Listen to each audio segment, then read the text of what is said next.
સ્થળ એવા છે કે જ્યાં નવરાત્રી જૂની પરંપરા પ્રમાણે જ મનાવાય છે। અમરેલીના લાઠી ગામમાં નવરાત્રી દરમિયાન ધાર્મિક અને ઐતિહાસિક નાટકો ભજવવાની પરંપરા આજે પણ યથાવત છે। કવિ કલાપીનું ગામ લાઠી। જેમ કલાપીની કવિતાઓ લાઠીમાં હજુ પણ ઝબકે છે, તેમ નવરાત્રીના દિવસોમાં જૂની પરંપરા અહીંના લોકોના હૃદયમાં ટપકી ઉઠે છે। નવરાત્રી દરમિયાન અહીં રોજ રાત્રે છેલ્લા 135 વર્ષની પરંપરા અનુસાર ધાર્મિક અને ઐતિહાસિક નાટક ભજવાય છે। નાટકો ભજવીએ છીએ। આ મંડળ અમારે લગભગ 135 વર્ષથી ચાલે છે। આમાં સ્ત્રી પાત્ર હોય, પુરુષ પાત્ર હોય, બધા માણસો 40 થી 50 સભ્યો, બધા કોઈ પણ આની કાની કર્યા વગર આ ધર્મનું કામ કરી જાય છે।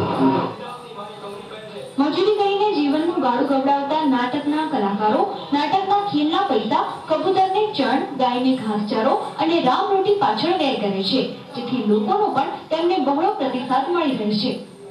અમે આ 10 દિવસ ફક્ત પાવેરાને ચણ માટે જ રમીએ છીએ। આમાંથી અમુક એક પણ નયો પૈસો લે તો અમારે ગૌની માટી બરોબર છે।